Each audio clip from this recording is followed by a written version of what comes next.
Halo,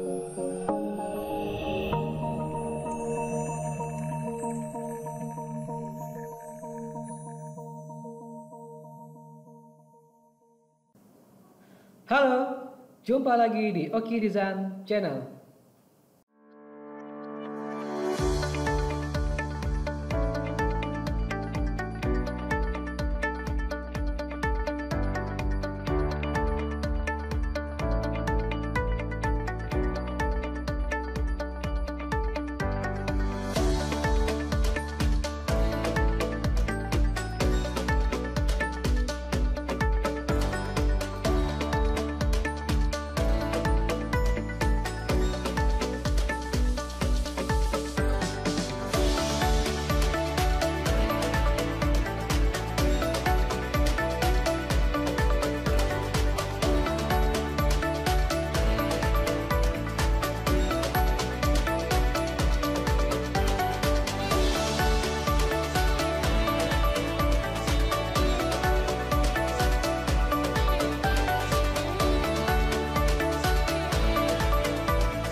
Pada video kali ini kita akan kenalan dengan konsep inheritance, yang mana konsep ini merupakan salah satu fundamental penting yang ada pada teknik pemrograman object oriented. Nah, sebelum kita lihat contoh programnya, penggunaannya di dalam program, dan tentunya untuk programnya kita akan menggunakan bahasa Kotlin dan menggunakan aplikasi IntelliSense. Saya sampaikan dulu sedikit mengenai apa itu sih yang disebut dengan inheritance.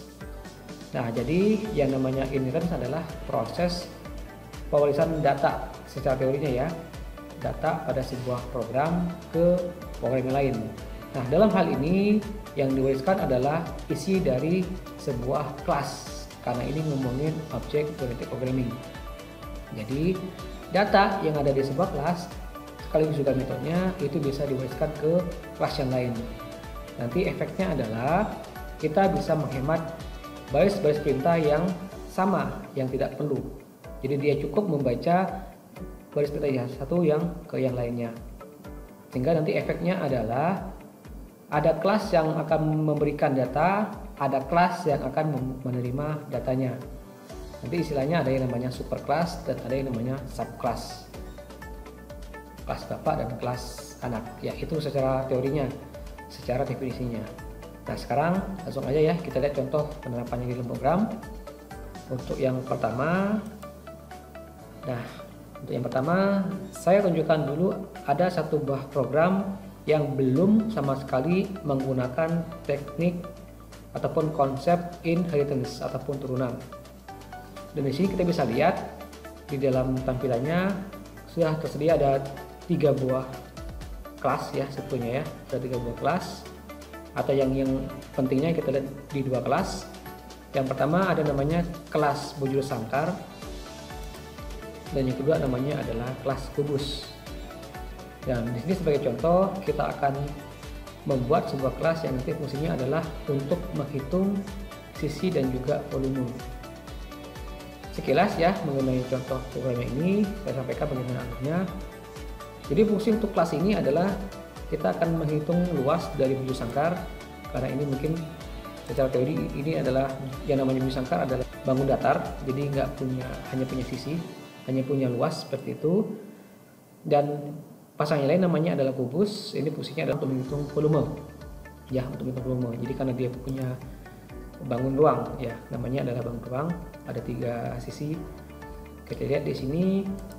Untuk bujur sangkar ataupun kubus, tentunya kita sudah tahu atribut yang dipunyai adalah namanya adalah sisi, baik bujur sangkar ataupun yang namanya adalah kubus.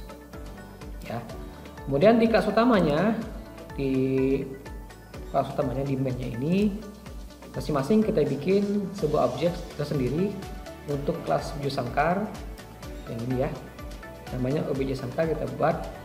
Dan satu lagi namanya adalah OBJ kubus. Ini untuk kelas kubus. Jadi masing-masing kita buat ada 1-2 objek untuk kedua kelas ini.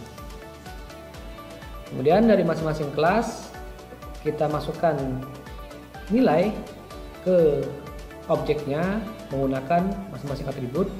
Di sini objek dari bujur sangkar menggunakan metode atribut sisi ya. Jadi dia baca yang ini nih. Bisa dilihat kalau kita klik di sini akan memblok ke sini ceritanya ya. Dia baca ke sini. Kemudian yang kubus juga menggunakan atribut sisi. Dia juga membaca ke sini ya. Kita bisa lihat. Jadi nanti begitu dijalankan ini programnya, dia akan mengirim data ke masing-masing ini. Yang bujur sangkar masuk ke sini areanya, yang kubus masuk ke sini. Nanti setelah selesai dia akan menghitung ya. Akan dihitung. Nah, dan ini pada akhirnya akan ditampilkan di bagian yang ini ya. Jadi bagian ini akan ditampilkan perintahnya untuk menghitung luas. Ini membaca perintah ini, metode yang ini dibaca akan tampil, dan juga menghitung volume juga akan tampil ya. Dibaca yang ini. Yang ini ya, hitung volume. Sekarang saya langsung tunjukkan saja contoh hasil programnya pada saat dijalankan. Saya jalankan dulu ya. Saya jalankan nanti programnya. Tunggu sebentar. Nah, hasilnya seperti ini tampilannya. Pertama muncul bujur sangkar, jadi dia baca yang bagian ini ya. Terus bujur sangkar muncul 5. Baca dari sini sisi muncul angka 5 karena di bujur sangkar dia isi dengan angka 5 dan diisi dengan angka 5 di sini ya. Tampil jadinya. Kemudian hitung luas, dia akan membaca bagian yang ini, hitung luas. Jadi nilainya artinya 5 dikali dengan 5, dapatlah 25. Begitu juga halnya dengan yang bujur sangkar. Yang bujur sangkar pertama ditampilkan, yang kubus maksud saya. Yang kubus muncul angka 6. Nah, angka 6 kenapa? Karena diawali dengan angka 6 di sini. Angka 6 dimasukkan dengan angka 6 di sini. Setelah itu dihitung volumenya. Nah, hitung volumenya dia baca bagian yang ini ya, sisi kali sisi dan kali sisi. Jadi 6 kali 6 kali 6 dapat 219. Jika seperti itu proses program ataupun cara kerjanya. Tapi yang mau saya tunjukkan di sini adalah kita bisa lihat ternyata di kubus dan di bujur sangkar mempunyai atribut yang sama-sama sisi. Ya, sama-sama sisi bentuknya. Nah, karena sama seperti inilah, maka kita bisa menghemat basis perintahnya dengan cara kelas kubus ini cukup meminjam atribut si bujur sangkar. Artinya ini kita buang. Ya, ini bisa kita buang dan dia kelas kubus bisa membaca atribut dari bujur sangkar. Nah, cara seperti ini bisa dilakukan di konsep Object Oriented Programming. Nah, prinsipnya akhirnya kenapa bisa? Karena kita gunakan konsep inheritance. Jadi kelas bujur sangkar ini akan menjadi superclass di sini. Dan yang ini akan menjadi subclass. Ya, namanya menjadi subclass. Jadi kelas superclass, kenapa? Karena dia mempunyai atribut, sedangkan subclass ini dia yang akan meminjam. Seperti itu ya nantinya. Nah, sekarang saya tunjukkan contohnya bagaimana kedua program ini kita ubah ke dalam bentuk inheritance ya. Program ini kita ubah ke inheritance. Saya tunjukkan langsung. Ini dia bentuknya ya. Nah, ini dia bentuknya. Kita lihat di sini ada perbedaan. Saya bagikan dulu ke sini. Kita lihat di di kubus ini, di sini ada atribut sisi, tapi di sini sudah tidak ada lagi.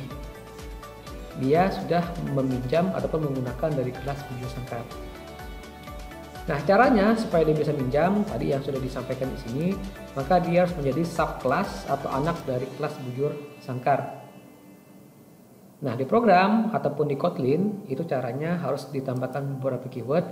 Yang pertama, untuk kelas bujur sangkar ditambahkan keyword namanya open di sini. Dipakai perintah open di sini, keyword open. Dan di kelas bujur sangkarnya ditambahkan perintah seperti ini. Nah, ini perintahnya, artinya kelas kubus merupakan anak dari bujur sangkar, sehingga kubus bisa meminjam atribut atau metode dari kelas bujur sangkar, dan caranya dia bisa menggunakan perintah super. Ya, jadi super ini adalah perintah untuk meminjam ataupun menggunakan atribut dari kelas supernya. Ya. Ini saya tandain juga di sini, namanya ini super class, jadinya ini namanya adalah subclass. Jadi karena dia meminjam kelas atribut dari bujur sangkar, maka tambah perintah super. Ya, namanya adalah super, dia pinjam dari yang ini. Sehingga pada saat dijalankan, yang ini sama ya, juga berubah seperti tadi. Walaupun di sini ada perintah membaca sisi, padahal di kubus ini nggak ada ya sisi ya, tapi sebenarnya sisi yang dia pakai adalah dia pinjamnya si bujur sangkar, dipinjam untuk memasukkan isi nilai 20. Dia pinjam untuk menghitung volumenya pakai perintah super. Jadi walaupun di sini ada perintah memasukkan data ke atribut sisi, tetapi sebetulnya di kubus itu nggak ada, dia meminjam dari kelas yang di atasnya ataupun super kelasnya. Kira-kira ini yang disebut dengan ataupun konsep dari inheritance.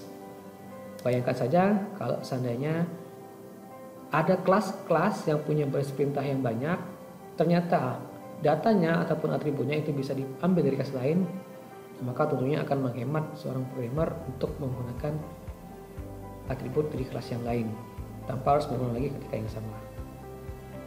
Saya kira seperti itu contoh penggunaan dari inheritance.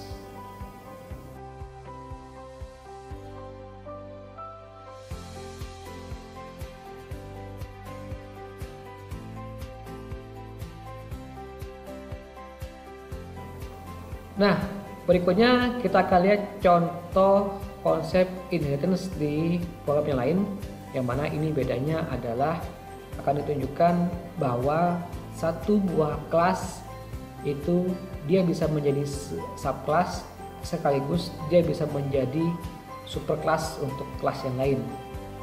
Kita bisa lihat di sini contohnya, langsung aja ya ke sintak programnya. Kita fokus ke 3 blok kelas ini, ada namanya kelas A, kelas B, dan kelas C. Kita bisa lihat yang pertama kelas A, open kelas A, ini berarti dia sudah menjadi superclass karena di sini sudah ada perintah opennya. Kemudian di kelas B kita lihat juga ternyata dia juga open class.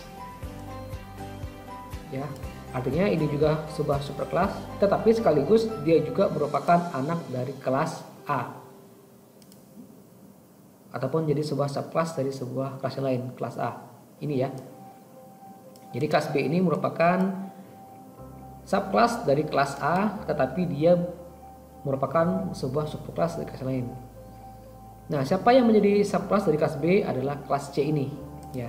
Kelas C ini kita lihat ini tidak open, berarti ini subclassnya, dan kita lihat dia merupakan subclass dari kelas B di sini ya. Nah, ini dia, kita bisa lihat ini berurutan. Jadi kelas A dia punya anak kelas B punya lagi anak ataupun subclassnya kelas C. Ya. Jadi ketiganya ini bisa saling terkait sehingga pada saat dijalankan satu buah objek kita buat dari kelas C ya, namanya M1. Tetapi kita bisa lihat dari metode-metode ini yang dipakai, dia bisa menggunakan seluruh data dari kelas yang lain. Misalnya seperti ini, objek dari kelas C dia pakai metode hello. Kita lihat di sini di kelas C itu nggak ada metode hello, tapi ada di kelas B dia bisa pakai, karena dia merupakan anak dari kelas B, dia bisa pinjam, ya.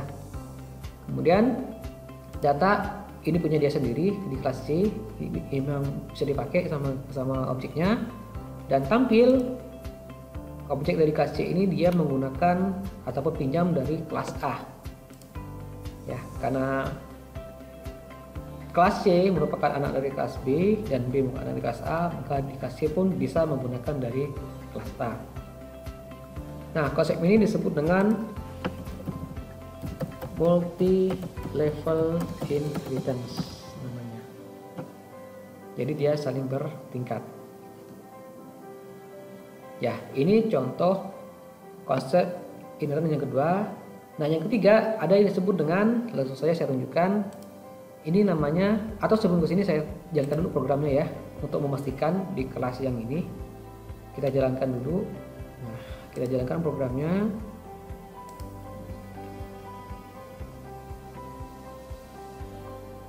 Jalankan programnya. Nah, munculnya seperti ini ya. Hai, nama saya Oki, salam kenal. Jadi kita bisa lihat, pertama dia membaca hello ini. Hello dia baca sama dari kelas B, muncul di sini dari ini ya. Muncul hi-nya di sini. Kemudian langkah berikutnya ambil data ya. Dia baca metode data, yang ini dibaca nama saya super nama ya, dia pakai super nama, berarti dia supernya ini dia menggunakan atribut dari kelas A. Dia pinjam untuk memasukkan data dari sini, dari minnya ya, dari minnya. Kemudian terakhir salam kenal juga ambil di kelas A. Kira-kira seperti itu contoh dari multi level inheritance. Nah, sekarang langsung saja kita lihat contoh yang berikutnya.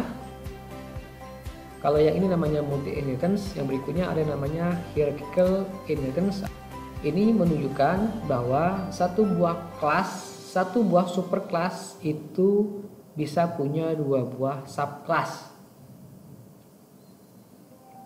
Jadi saya ulangi, yang namanya hierarchical adalah satu buah superclass itu bisa punya dua buah subclass. Nah, di sini kita bisa lihat contohnya. Langsung saja di sini kita lihat ada tiga buah kelas atribut, kelas wujud sangkar 2 sama kubus 2 namanya ya. Nah, kita bisa lihat atribut ini open class, berarti ini adalah superclassnya. Ya, ini adalah superclass.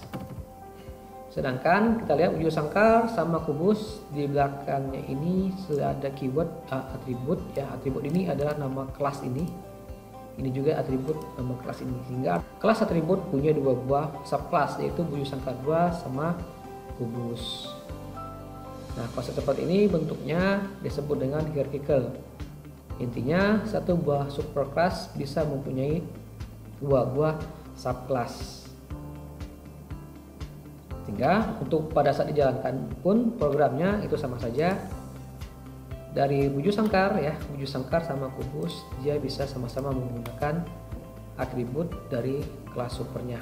Nah, ini sisi C, kita lihat sisi yang dibaca di kelas kubus ya, kelas wujud sangkar, dan di kelas kubus kita bisa lihat di sini nggak ada sama sekali namanya atribut sisi, tetapi dia pakai ya, dia pakai atributnya di sini sisi, dan ternyata ini merupakan meminjam dari superclassnya. Dia pakai yang ini untuk menggunakan atau menampilkannya,